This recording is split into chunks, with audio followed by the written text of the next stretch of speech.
those are the people that I see do the best in pilot training.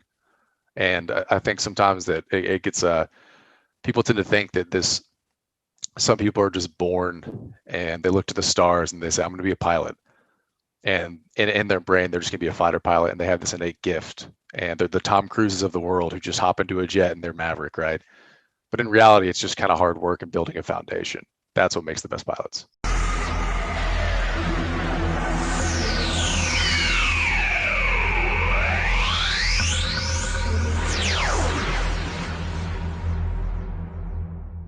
Welcome, everybody, to The Resourceful Vet. I'm your host, Taylor Wilson, and today we have Sam Sabin here to talk to you about being a pilot in the military. Without further ado, I'd love to introduce Sam Sabin.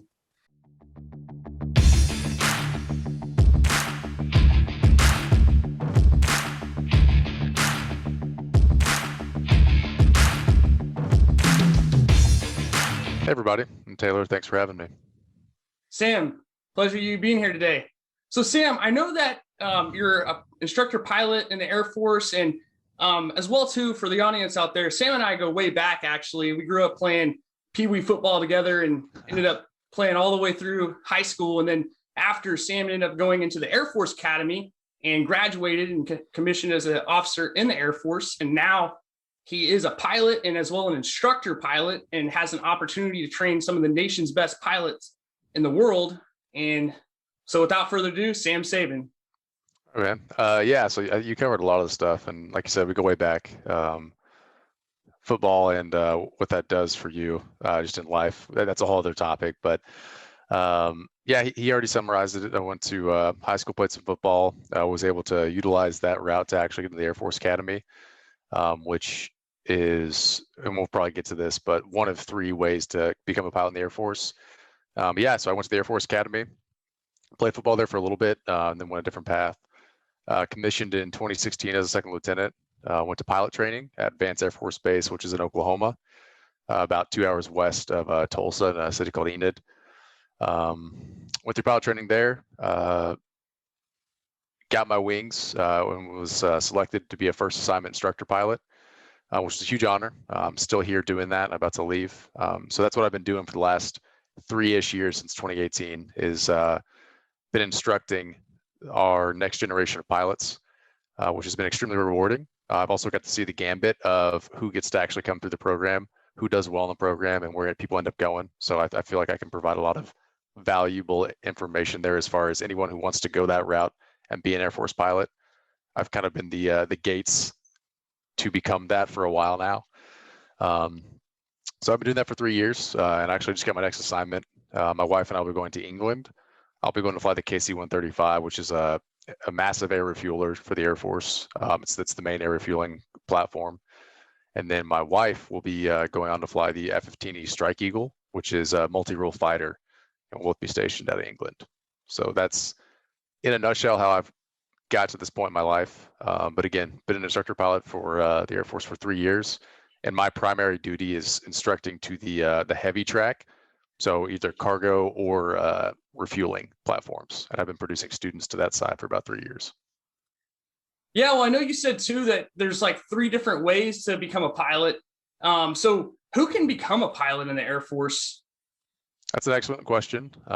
Like a lot of things, there's multiple paths to one common end goal. But the 3 different ways to become an officer, first and foremost in the Air Force, because only officers are going to be able to be the pilots in the Air Force. That's actually changing a little bit with the remotely piloted aircraft platform, but we'll kind of set that aside for now. We'll focus on person in jet flying airplane, how you get there. So 3 different ways to become an officer are to go through, like I did, the Air Force Academy. It's a 4-year institution. It's out of Colorado Springs. It's like any other college except totally not. You're a cadet the entire time. You're active duty military. You take classes. Google it. But again, if anyone has any questions, they can always reach out to me to ask. But the Air Force Academy is one route to become an officer, not necessarily a pilot, but an officer in the Air Force. The other route is ROTC. Don't know what it stands for, but you go through a normal 4-year college, join up with an Air Force ROTC program, and then you commission that way. That's not always a guarantee. So before you go that route, make sure you know the intricacies and you talk to people. But assuming that you go through the 4 years, assuming you complete the ROTC program, you should be able to commission as an Air Force officer, as a second lieutenant. The third option is it's called OTS, Officer Training School. That's where you talk to a recruiter. You need a degree for that, a 4-year degree.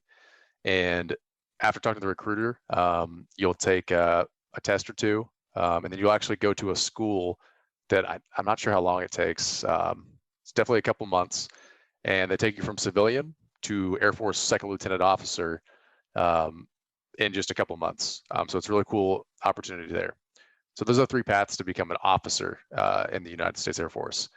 To be a pilot, that's a little bit more filtered than that. You still have to go through one of those 3 different pipelines.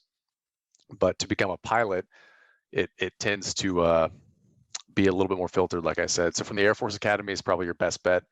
The highest majority of the people graduating from that institution go to be pilots. So normally if you're within the top, 500 to 600 of an 800 person class, you're going to go and be a pilot. At a ROTC, it's a little bit more limited, a little more competitive as far as your pool of people you're competing with. But that's another way to get into pilot training. And then the third is OTS, that Officer Training School. That's a lot more difficult, I'd say. It's more of needs of the Air Force. But a lot of times if you have prior flight time, so if you have a private pilot's license, if you're commercially rated, if you kind of have that to leverage, then a lot of times going through OTS, you can still find yourself in pilot training. And there's a whole other aspect of this that I'm kind of not talking about, but that's the reserve or the guard route, where you've already been hired by a unit and they actually sponsor you and send you to pilot training. And then you would go the OTS route after being selected or hired by a guard or reserve unit. So to reiterate, 3 different paths to become an officer. And then those kind of filter into going to actual pilot training, because again, that's just one of the many different career fields in the Air Force. So hopefully that answers the question, who can become a pilot? Yeah, no, it does for sure. And, I know the academy is not, easy at all. It's definitely mentally and physically demanding and, a whole lot of other obstacles. So, quite an accomplishment just through that alone. So as well, too, what advice would you give to anyone who's interested in becoming a pilot in the military? Yeah, great question. Know what you want, which I have to say that with a grain of salt, because I lucked out being in a position where I got to go be a pilot and I didn't really know I wanted it for the longest time. But know what you want, and there's a couple boxes you have to check. So for example, that 4-year degree, that's vital. There's no path to being a pilot in the Air Force that doesn't include that. So that's got to be, you got to have to know where you want to end up and then start checking boxes from there. So there's some pretty laid out pipelines to get you there. I kind of just gave a rough smattering of what you need. But there's definitely a checklist of things you got to get done to be in a position to go be an Air Force pilot or a Navy pilot, Marine pilot, whatever it is. There's a checklist of things you got to get done. So the biggest advice I can give is know where you want to end up and then start methodically going through that process. Again, if you're going through the OTS or the ROTC route, you're going to need, I shouldn't say going to need, it's helpful if you have some extra flight time. It doesn't have to be a lot. You don't have to have 1,000 hours. Even 50 hours in a Cessna or a Piper Cub or something like that will probably make you more competitive in the long run. I didn't have any previous time. So for all those listening who don't have any previous time in an aircraft, that's okay. There's still routes to get into a pilot position. But if you can, before applying, have some private time, that does help. So to reiterate, I'd say the best advice I can give is know what you want, know where you want to end up. And if that's in pilot training, then there are paths to get you there. And so you got to start knocking off those checklist items. So if you want to, let's say, go like a Top Gun route and fly jets and, be the elite of the elite, or you just have a certain direction in piloting that you want to go as far as aircraft goes, can you kind of explain a little bit about that process and how that works? Sure, yeah. So we've all seen Top Gun. I actually didn't see it until I was already in pilot training. So grain of salt. I thought it was kind of ridiculous because all the stuff that Tom Cruise does in that movie, don't do that. Definitely don't do that. My wife, who's actually going to go be a fighter pilot, she's instructing fighter pilots right now. She could probably answer this question better than I can, but I think I can summarize. Assuming that you have, I think the question is like, how do you become that elite of the elite, right? So assuming that we've done all the stuff that I just kind of laid out, like the path to get to pilot training, now we're talking about how do you excel, right? How do you excel in an environment with people that I've truly come to know as extremely competent, motivated individuals. And time again, the students that I've seen do the best are the ones that consistently wake up and care the most. There's something to be said for kind of innate talent, but in a career field as technical as being a pilot, a lot of times it's just care and effort.